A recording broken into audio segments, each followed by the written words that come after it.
Now, the Three Martini Lunch with Greg Corombos and Jim Geraghty. And welcome to the Monday edition of the Three Martini Lunch. He's Jim Geraghty of National Review, also the author of Between Two Scorpions. I'm Greg Corombos of Radio America. And we're pretty much just spitting mad about everything today. We've got three bad martinis for you. Some of it involves President Trump. Some of it involves kowtowing to China, and some of it involves elections coming up soon. We have one very important piece of good news for you, though, and that's that we're sponsored by ZipRecruiter today. ZipRecruiter is effective for businesses of all sizes. You can try ZipRecruiter for free at this web address, ziprecruiter.com/martini. ZipRecruiter.com/martini. Much more on the great work ZipRecruiter does in just a moment. So, Jim, let's start with our first bad martini. Here's CBS This Morning explaining a sudden change in policy, as they term it, although I think this is a change in policy that actually is the reason we don't still have our original defense secretary in this administration. Nonetheless, here's CBS This Morning. In a major U.S. policy shift this morning, American troops are pulling back to make way for Turkey's planned invasion of part of northern Syria. Video out this morning shows American forces leaving an area along Turkey's border. Turkey is targeting U.S.-backed Kurdish fighters that have been key American allies in the fight against ISIS. The abrupt change follows a phone call last night between President Trump and Turkey's president. And so now we go to the Twitter sphere. President Trump with a thread this morning saying that ISIS is 100% defeated. Then he goes into a long rant about how Europe wouldn't take their ISIS fighters back. And basically he says he wants to do away with endless wars. And if we have to, we'll go crush ISIS again, even though they're 7,000 miles away. One of his most staunch allies on most things these days, certainly wasn't during the campaign of 2016, but Lindsey Graham, now the Judiciary Chairman in the Senate, is very upset with this, says, "I don't know all the details regarding President Trump's decision in northern Syria, but he says if the reports are accurate, it ensures an ISIS comeback, forces the Kurds to align with Assad and Iran, destroys Turkey's relationship with our Congress, and will be a stain on America's honor for abandoning the Kurds." So, Jim, it's always frustrating to know when to leave. But when the Turks literally say, we want you to leave so we can come in and kill the people that basically bailed you out while everybody else was clueless and fighting ISIS, and then we just do it. Yeah, this is a circumstance where you could see a theoretical case for what the president wants to do. You presumably would want to do this in consultation with our allies. You presumably would want to probably do this as a gradual drawdown of troops, not all of a sudden, all at once. It's kind of hard to see what U.S. interest would be served by Turkey coming in and attacking the Kurdish Peshmerga who are on our side fighting against ISIS. The other thing is that, if you want to say you want to do this, we got to end the forever war and all this usual arguments we get from the defenders of this administration when it comes to quasi-isolationist moves. First of all, I noticed, Greg, we sent more troops to Saudi Arabia last month. I didn't hear any more people complaining about that. If your attitude is the president is always right, you basically have to justify we're going to withdraw our troops from northern Syria, where they were kind of acting as a buffer between the Turks and the Kurds, and we're going to send them to Saudi Arabia. So we're getting less involved with the Middle East in one area, but we're getting more involved in the Middle East in the other area. And before anybody says, Jim, come on, you're comparing getting troops out of harm's way in one area, and the U.S. troops in Saudi Arabia aren't in harm's way, as if the Iranians had not just bombed the oil refineries and processing facilities there in Saudi Arabia. Erdogan has been pushing Turkey in a more increasingly vehemently anti-American position for a long time. I don't understand why this president thinks he can trust him. I don't understand why this president seems to think giving Turkey a free hand in northern Syria to attack the Kurds is a good thing. He's getting a fairly broad bipartisan wave of criticism over this. If you want to argue some of the Democrats are being opportunistic and that some of these Democrats are every bit as isolationist, fine, you can make that argument. It doesn't make the decisions any much better. But the other thing which is really perhaps most frustrating about this is that it sounds like, according to Fox News and otherwise very Trump-friendly media sources, the Pentagon was completely blindsided by this. And you're not supposed to blindside your own military apparatus with your decision making. This appears like it was an erratic, off-the-cuff, sudden decision by the president. He did not take any of the preparatory steps, even if you thought this was a good idea. And by the way, I don't.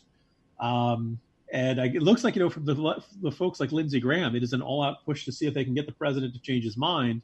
Right before we came on air, Greg, there were new tweets from the president in which he pledged that he could absolutely destroy Turkey's economy if he wanted to. So that's reassuring. As I have stated strongly before, and just to reiterate, if Turkey does anything that I, in my great and unmatched wisdom, by the way, he used the term "in my great and unmatched wisdom." This is not me making fun of him. This is not me. I'm not pulling an Adam Schiff here. This is actually right there in the tweet. Considered to be off limits, I will totally destroy and obliterate the economy of Turkey. I've done before. Did he? Anyway, they must, with Europe and others, watch over the ISIS prisoners. It's deeply, deeply frustrating to see that the president seems to be winging it on really vital decisions in terms of the use of military force and foreign policy. Jim, this is the second time we've pretty much turned our back on the Kurds after they've done yeoman's work in fighting for rational policy and policy we would like to see in the Middle East. Chances are in that region, things are going to go bad again. Just a hunch. Not sure when, but I'm guessing it might just happen someday. We might need their help. We might need their help again someday. If you're the Kurds, why would you ever help unless it's just to maintain your own existence? I was going to say we, left the Kurds in Iraq holding the bag. We've left the Kurds in Syria holding the bag. By the way, continuing this his series of tweets, this is still going on as we're having our conversation here, Greg. Oh, good. Watching over a quagmire, spending big dollars to do so. When I took over, our military was totally depleted. Now it is stronger than ever before. Endless and ridiculous wars are ending. By the way, if they're ending, they're not really endless wars. We'll be focused on the big picture, knowing we can always go back and blast in all capital letters. So this is the first time I've seen the commander-in-chief of the United States justify a withdrawal by saying we can always just go back again if we need to. If you think you might need to go back, don't leave in the first place.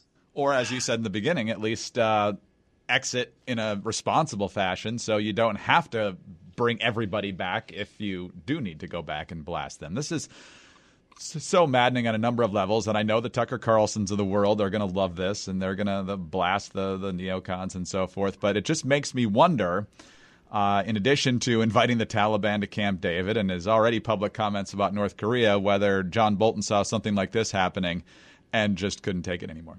Yeah, also, you notice we got a ton of really damaging leaks about this administration's national security decision-making process and calls to foreign leaders and stuff like that right after Bolton got fired. Don't make John Bolton angry. You wouldn't like him when he's angry. Never mess with a walrus, Greg. Got big tusks. All right. Well, John Bolton, I'm sure, will land on his feet somewhere now that he's back in the private sector, so I don't think he needs ZipRecruiter necessarily. But if you need, more specifically, to hire someone, ZipRecruiter is absolutely the way to go. Because, look, hiring can be a slow process if you're not using the right methods. There's a great example of this guy named Dylan Miskowitz. He's the COO of Cafe Altura, and he needed to hire a director of coffee. Doesn't that sound like a great job? My wife would love to be the director of coffee somewhere. So Dylan runs an organic coffee company, but he was having trouble finding qualified applicants through the normal processes of some of these other sites and just the regular way of soliciting resumes and so forth. So he switched to ZipRecruiter. ZipRecruiter does not depend on candidates finding you. It finds them for you. Its technology identifies people with the right experience and invites them to apply to your job, so you get qualified candidates fast. Dylan posted his job on ZipRecruiter and said he was impressed by how quickly he had great candidates apply. He also used ZipRecruiter's candidate rating feature to filter his applicants so he could focus on the most relevant ones. And that's how Dylan found his new director of coffee in just a few days. Director of Coffee. I love that title. With results like that at ZipRecruiter, it's no wonder that 4 out of 5 employers who post on ZipRecruiter get a quality candidate within the first day. See why ZipRecruiter is effective for businesses of all sizes. 3 Martini Lunch listeners can now try ZipRecruiter for free at this exclusive web address, ZipRecruiter.com/martini. That's ZipRecruiter.com/martini. MARTINI. ZipRecruiter.com/martini. ZipRecruiter, the smartest way to hire. All right. Major turnover by the NBA as we go to our second martini here. I don't know if this is a traveling violation. I guess it is because they love to play these exhibition games in China. And this guy who's the general manager of the Houston Rockets. I follow the NBA. I'm not a psycho fan of the NBA like David French is, but the general manager of the Houston Rockets is a guy named Daryl Morey. And as the preseason gets going here for the NBA, he had a recent tweet that's now deleted that said, "Fight for freedom, stand with Hong Kong." And now everybody's apologizing because the Chinese are upset. This was the consulate general spokesperson in Houston attacking that original tweet, saying, "We are deeply shocked by the erroneous comments on Hong Kong made by Mr. Daryl Morey, general manager of the Houston Rockets. We have lodged representations and expressed strong dissatisfaction with the Houston Rockets and urge the latter to correct the error and take immediate concrete measures to eliminate the adverse impact." There's also condemnation from the Chinese Basketball Association, saying the Chinese Basketball Association has expressed strong opposition to the remarks and will suspend communication and cooperation with the Houston Rockets club. Meanwhile, the Rockets owner has groveled and apologized. James Harden has apologized. Morey himself says he didn't mean to offend anyone. I don't think he ever actually said he was sorry here, but he's hoping that people aren't upset or aren't offended. So he's basically apologized here. And, of course, the NBA, the kings of the social justice warriors in professional sports, are groveling at the feet of China as well. Here's the NBA statement. "We recognize that the views expressed by Houston Rockets general manager Daryl Morey have offended so many of our friends and fans in China, which is regrettable. While Daryl has made it clear that his tweet does not represent the Rockets or the NBA, the values of the league support individuals educating themselves and sharing their views on matters important to them. We have a great respect for the history and culture of China and hope that sports and the NBA can be used as a unifying force to bridge cultural divides and bring people together." Turns out that the Chinese version of that statement was a little bit harsher towards Mr. Morey. Jim, you know how bad this is? Even Beto's right. Beto says the only thing the NBA should be apologizing for is their blatant prioritization of profits over human rights. What an embarrassment. He's actually finding common cause with his Senate opponent from last year, Ted Cruz. So how badly is the NBA dribbling this off their foot?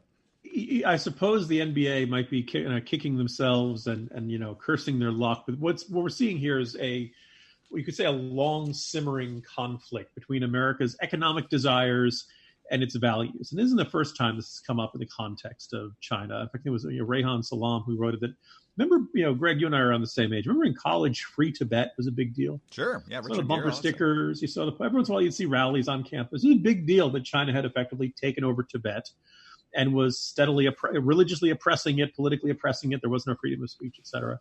And kind of year by year, bit by bit, it seemed like Richard Gere was the only guy who still cared about that and still was making us think about this. America, as you frequently hear, China has 1 billion people, and all kinds of American companies think, gee, if everybody in China bought 3 of our product, that would be 3 billion new sales in a year. They want access to that market. The Chinese government controls access to that market, so they're more than willing to play by the Chinese government's rules. And this means a lot of stolen intellectual property and things like that. Things that, by and large, are, as unfortunate as they are generally things that hurt the company operating in China. And if they think it's worth the price, fine, whatever. Most Americans don't give this more than a moment's thought. What we're seeing now in Hong Kong is probably the closest China has come to a repeat of Tiananmen Square. There was some pretty vehement anti-Chinese sentiment in this country around Tiananmen Square. They look like a bunch of butchers. The butchers of Beijing. And I think it was Bill Clinton back in 1992 who said that President George H.W. Bush had sold out American values and that he was going to stand up to China. And, of course, then he immediately gave China most favored nation trading status once he was in office. What we see in Hong Kong is brutality. They now are enforcing this new anti-mask rule where basically if you're wearing a mask on the street, they just assume you're a criminal. They assume that you're one of the protesters. They assume you're a troublemaker. They can arrest you. There's videos of people being tackled and thrown down to the street and treated brutally, et cetera, et cetera.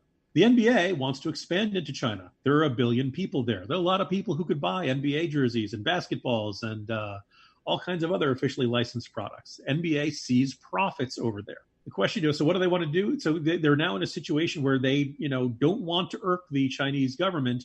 And one general manager of one team had the audacity to go out and make one tweet saying we stand with Hong Kong. And of course, as all fragile dictatorships and authoritarian regimes do, the Chinese government responded with the fury of 1,000 suns going supernova. Now, the NBA, which is constantly talking to us about social justice, the NBA, which is constantly talking to us about police brutality, Greg, I suppose we should be impressed. The NBA has finally found some cops that it can support in Hong Kong. It's just they've been put in a situation where there's no way to stand by the protesters in Hong Kong and maintain the current level of access to the Chinese market. They're going to have to choose. And they are choosing. They're choosing to stand with the Beijing. They're choosing to abandon Hong Kong. And every one of them, everybody associated with the NBA should have this thrown in their faces from now until the day that they die. Because in the end, when push came to shove, they loved money a lot more than they loved freedom. But, Jim, it's not just the NBA that doesn't get it with China. We just talked last week about how the 70th anniversary of the Chinese Revolution, President Trump's out there on Twitter going, hey, happy anniversary, happy 70 years. That's awesome. Good job. Not completely ignoring the repression and the starvation and the murder of tens of millions of people over the years. And it's the same on the left.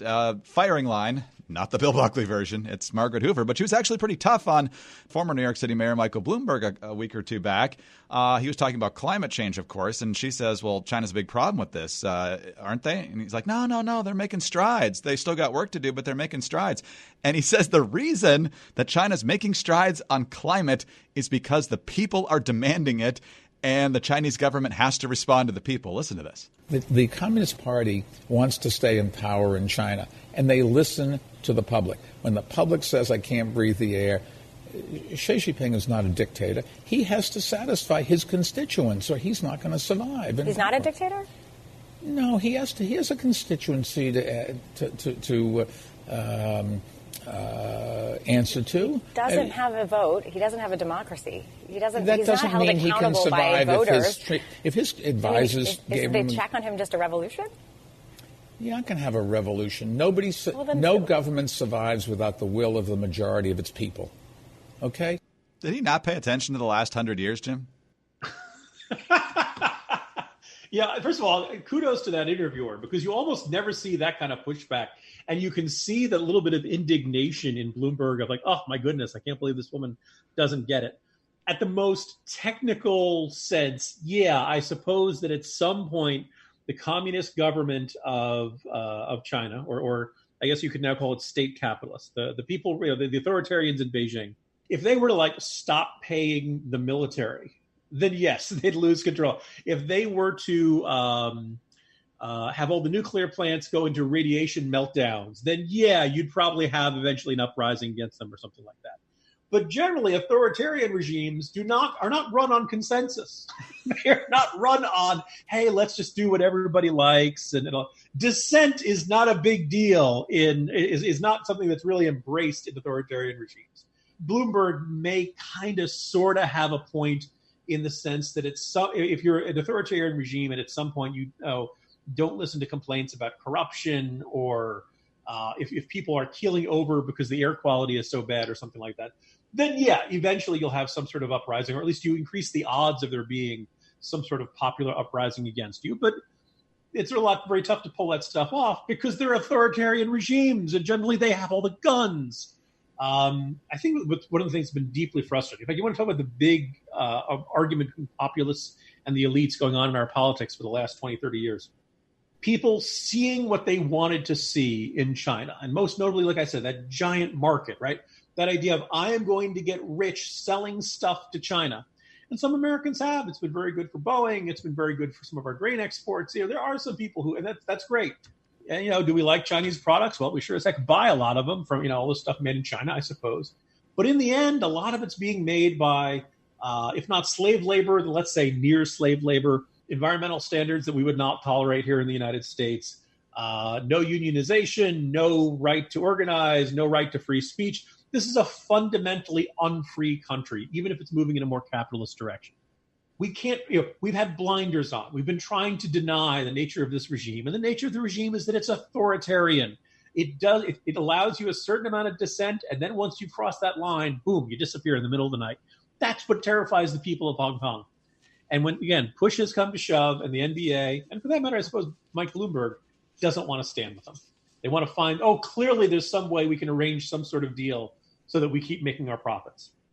All right. If you're not thoroughly depressed enough, let's go to our third bad martini here. And, Jim, it's an odd-numbered year, which means that Election Day only matters in a few states in terms of statewide legislative races this year. And Virginia, where we happen to live, conveniently for this discussion, is one of them. And it's not looking good for Republicans. I mean, it's been drifting blue for a while now. President Obama won it in 2008 and 2012, and other than the illustrious Bob McDonnell, a Republican has not won the governorship in the Commonwealth of Virginia since 1997. And now we've got legislative elections coming up. We've got the Democrat Ralph Northam, who's not up. He's got 2 years left in his term.